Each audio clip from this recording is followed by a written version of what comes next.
What's up, chemistry? Welcome back to the dirt bike shed. It is raining today. It is a mess out there. It's appropriate that it's raining because we're going to be talking about solubility. And I can come up with a term for this soil. That soil is very saturated. It is saturated with water, right? The air is saturated with water as well. That's what we call humidity. And when it's raining, you would definitely have 100% humidity, right?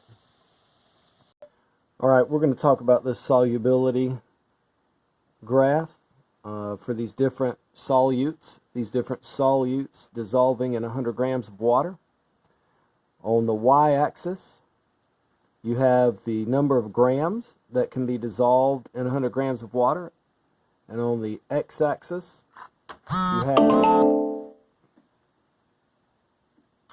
you have temperature in degrees Celsius. I hope you're enjoying the beeping of my phone. All right, let's take a look at this graph. First question I'm going to ask you is, which one of these solutes is affected most greatly by temperature? Which one of these solutes is most greatly affected by temperature? And don't worry if you get some of these wrong. We're just working through this together. I want you to do your best. I do expect you to make 100. But if you don't email me and say, oh, I missed one. It's okay. It's okay. All right. My pick for the first question will be the one that's most greatly affected by temperature. Will be this bad boy right here. See calcium chloride?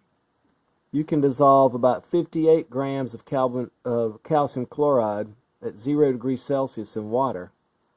And then if you just warm it up to about 25, 28 degrees, shooting straight up. So the one with the steepest line.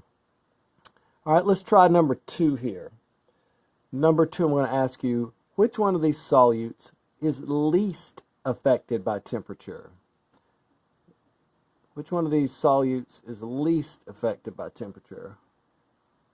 And if I were going to pick an answer for that, I would say sodium chloride. Look how that line changes. Over this entire 100-degree spectrum, you're only going from about 33 to 40. Okay, now cesium sulfate down here, there's a flat line, but it goes from 18 to about 2. Sodium chloride only goes from about 33 to 40, so sodium chloride would be your answer for that. Okay, now I'm going to give you some new questions here. The next question.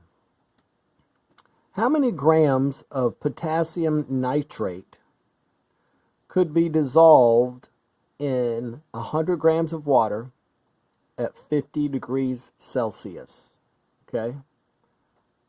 How many grams of potassium nitrate could be dissolved in 100 grams of water at 50 degrees Celsius?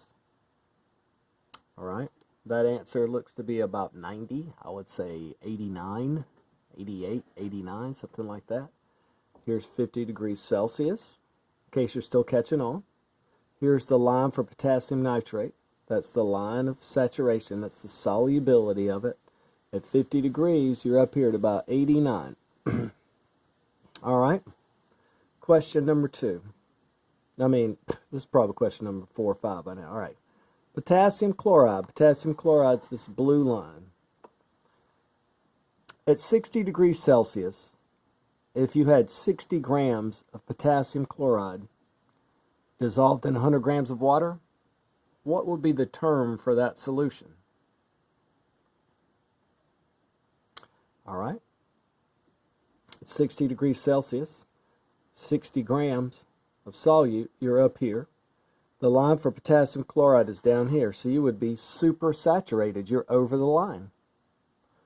All right, let's try the next one. Lead 2 nitrate, ladies and gentlemen, lead 2 nitrate. If you had 50 grams of lead 2 nitrate in 100 grams of water at 30 degrees Celsius, what term would describe that solution?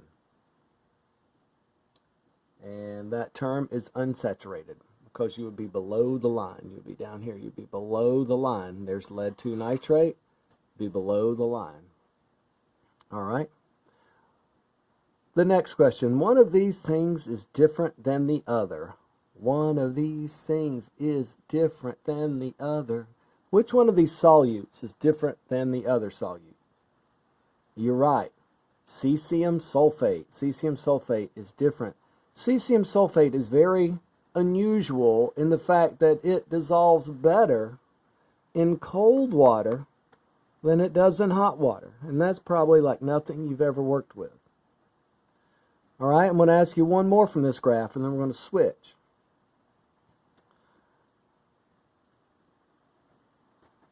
Take a look at potassium chlorate. How many grams of potassium chlorate can be dissolved in 100 grams of water at 90 degrees Celsius? All right. The answer for that is about right there. It's about 47. 47. Okay. We're going to talk about something different. Now, this graph should look a little bit different to you. I want you to take a moment and think about what's different about this graph. All right, there are many things.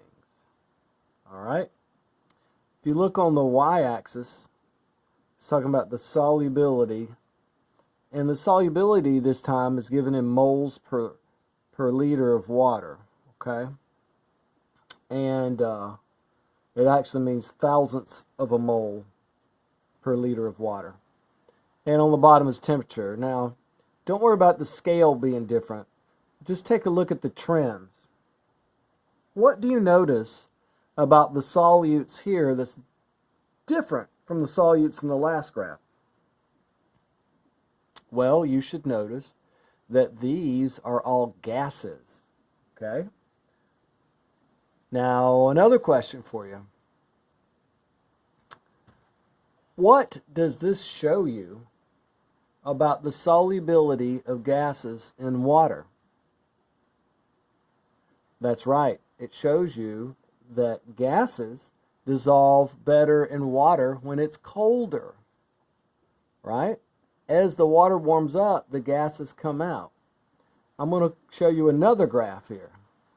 I chose this graph for a reason, because this is a gas that you're very used to observing. This is carbon dioxide. Carbon dioxide in water. What is the trend of carbon dioxide solubility versus temperature? That's right. The trend is the warmer the water, the less carbon dioxide will stay dissolved in the water. A few of you may still be saying, Mr. Perkins, how can a gas be dissolved in water? Well, ladies and gentlemen, that's soda. That is soda.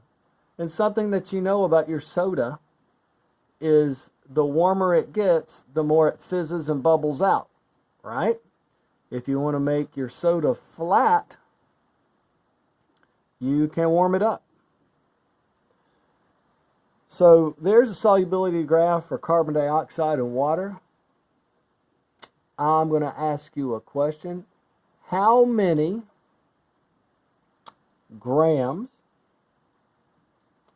of carbon dioxide can be dissolved in 100 grams of water at 10 degrees Celsius? And now the last question about this graph. Well, first of all, let me answer that one. At 10 degrees Celsius, you're going to dissolve about 0.23 grams here, about 0.23. Last question. Describe the solution. If 0.1 grams of carbon dioxide are dissolved in 100 grams of water at 35 degrees Celsius. 0.1 grams of carbon dioxide dissolved in 100 grams of water at 35 degrees Celsius. All right, ladies and gentlemen, 0.1, 35, boom, you're below the line, unsaturated. Unsaturated. All right, guys, I hope you did well. That's it from the Dirt Bike Shed. We're done with solubility. I hope you understood the problems. Hope you got it right. And we'll see you in the next video. And goodbye from the Dirt Bike Shed.